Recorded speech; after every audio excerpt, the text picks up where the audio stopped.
Every day we make thousands of decisions. Most are relatively inconsequential. For example, do you want coffee or tea? Others are much more complex, like whether you should accept a new job or move to a different city. These decisions weigh more heavily because they can impact your life in many ways. You might feel like you're bad at making decisions or not good at making good ones. However, it's something we all struggle with due to the way our brains are made. Behind every decision, there are secret psychological factors that shape the way we think and act. Shining a light on these factors can make them easier to overcome. Many missteps in decision-making can be chalked up to cognitive bias. That's our tendency to think a certain way without even realizing it. Here's a simple example. Have you ever avoided switching internet providers even though you were unhappy with your current service? Something called status quo bias might be to blame. That's our tendency to stick with what we know instead of choosing something new and different. We see the alternative as a risk, or just not worth the trouble, even if it might be better. Without realizing it, we can become overly resistant to change. That's status quo bias at work. A bias called anchoring can also affect the choices we make. To understand how anchoring works, imagine you're shopping for a used car. Now, say the dealer offers you a discount to try and sweeten the deal. Sounds like a can't-miss opportunity, right? Not necessarily. Anchoring suggests that we rely too heavily on the first thing we hear, in this case, the initial price of the car. That's what makes the discount so appealing, but it shouldn't be the deciding factor.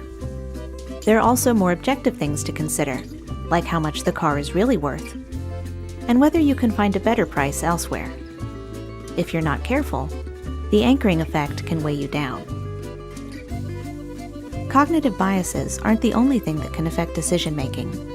More and more studies show that stress can have an impact, both on the quality of our decisions and our ability to make them. Take this well-known study about jam. At an upscale food market, researchers set up 2 displays offering free samples of jam. One gave customers 6 different flavors to choose from, the other, 24. The small display attracted fewer people, but they were 6 times more likely to actually buy a jar of jam. The reason for this is a phenomenon now known as choice overload. Choice overload can happen anytime we feel overwhelmed by the number of options. We have such a hard time comparing them, we're less likely to choose anything at all. A similar thing happens when we're forced to make multiple decisions, one after another, and so on. We experience an effect psychologists call decision fatigue. Decision fatigue suggests that making a large number of decisions over a prolonged period of time can be a significant drain on our willpower. The result? We have a harder time saying no to things like junk food, impulse buys, and other tempting offers. On the flip side, fatigue can also make it harder to say yes, especially to decisions that would upset the status quo. We leave things as they are because it's the easiest thing to do.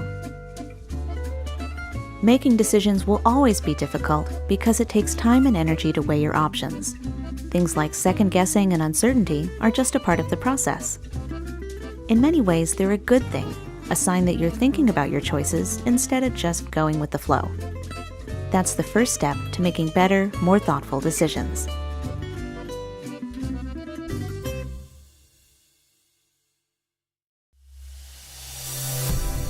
GCF Global, creating opportunities for a better life.